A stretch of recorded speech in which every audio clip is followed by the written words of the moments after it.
अस्सलाम वालेकुम।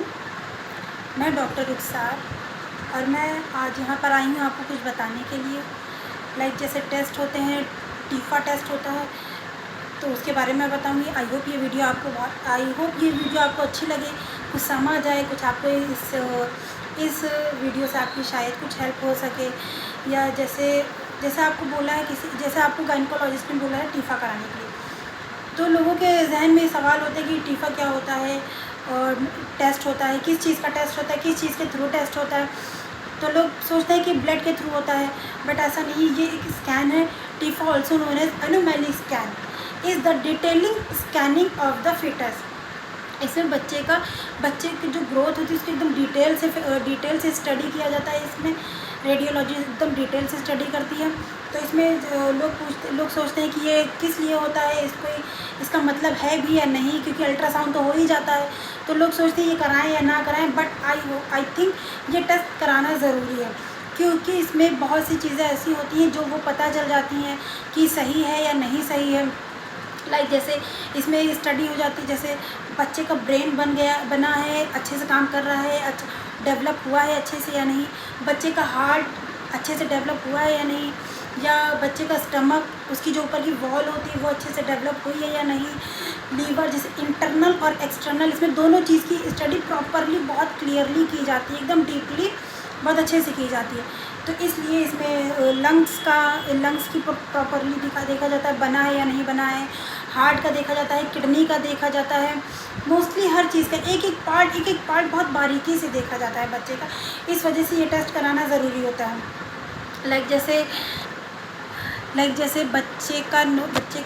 जैसे बच्चे का नोज़ हो गया, माउथ हो गया, ईयर हो गया, स्पाइनल कॉर्ड हो गया। जैसे कभी कभी ऐसा होता है, किसी बच्चे को आपने देखा होगा, मोस्टली लोगों ने देखा होगा कि जैसे नोज़ होती है वो कट होता है ना, ईयर लिप होता है वो कट होता है, ईयर होता है वो भी कट होता है ना।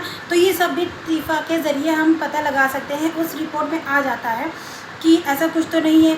बच्चे के पैर का डेवलपमेंट कैसा है। कभी कभी ऐसा होता है कि पूरा हाथ पूरा बन जाता है, फिस्ट वगैरह सब बन जाती है, बट क्या होता है उसकी फिंगर नहीं सही होती है ना। तो इस वजह से ये सब भी उसमें पता लगाया जा सकता है। आई उसकी सही है, हेड का डायामीटर देखा जाता है, लेग की ग्रोथ, पूरे बॉडी की ग्रोथ देखी जाती है बच्चे की। तो इस वजह से इस टेस्ट को कराना में भी बहुत ज़रूरी होता है। इस टेस्ट को हर प्रेगनेंसी में एक बार ही ज़रूर कराना चाहिए, इस वजह से ताकि आप अपने बच्चे की एक्टिविटीज़ भी देख सकें। और सबसे अहम बात ये है कि जब भी ये टेस्ट होता है, स्कैनिंग होता है, तो कम से कम पहली बात तो ये स्कैन कम से कम 45 से 50 मिनट तक रहता है। तो आप अच्छे से जब भी जाएँ ये कराने, तो अच्छे से खाना वाना खा के जाएँ, ताकि आपको भूख ना लगने लग जाए, क्योंकि अगर आपको भूख लगेगी तो आपके बच्चे को भी भूख लगेगी ना।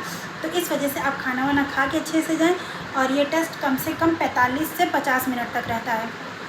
कभी कभी ऐसा होता है कि अब जैसे ये टेस्ट होने लग गया तो बेबी पेट के अंदर है ना, तो एक्टिविटीज़ ज़्यादा करने लगता है ना। तो इस वजह से टेस्ट में थोड़ा सा टाइम भी लग जाता है। जब वो एक्टिविटीज़ कर रहा है ना, तो प्रॉपरली नहीं हो पाता है। बट रेडियोलॉजी की जिम्मेदारी है कि अच्छे से एकदम करे, एकदम बारीकी से, क्योंकि एक एक बॉडी का पार्ट देखना होता है ना बच्चे का, एक एक फिंगर, एक एक थंब, पैर, हाथ, नोज़, ईयर, मुंह के अंदर सब कुछ देखना होता है। इस वजह से उनको थोड़ा टाइम इसमें लग जाता है। इसलिए आप जब भी जाएँ तो आराम से खा पी कर जाएँ, और ये टेस्ट कराना ज़रूरी होता है, तो ज़रूर कराएं। मेरी राय तो है कि मतलब हर प्रेगनेंसी में ये टेस्ट कराना ज़रूरी है। बाकी जो है आपको आपकी डॉक्टर्स तो सलाह देती ही होंगी ना, बताती होंगी, तो आपको कराना ज़रूरी है, और ये ज़रूर कराएं। I hope okay.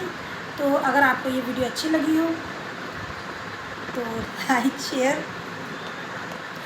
अगर आपको ज़रा सा भी कुछ समझ आया है तो प्लीज़ बताइएगा, और नहीं भी समझ आया है तो भी आप बता दीजिएगा, उसको मैं और थोड़ा क्लियर कर दूँगी। और अगर आपको कुछ और जानना हो इससे, या किसी और बीमारी से, या किसी और टेस्ट से, या किसी और प्रॉब्लम से, कोई और टॉपिक पे अगर आपको बात करनी है या कुछ जानना है, तो आप मुझे वो बता सकती हैं। मैं नेक्स्ट वीडियो उस चीज़ पर डाल दूँगी। Thank you.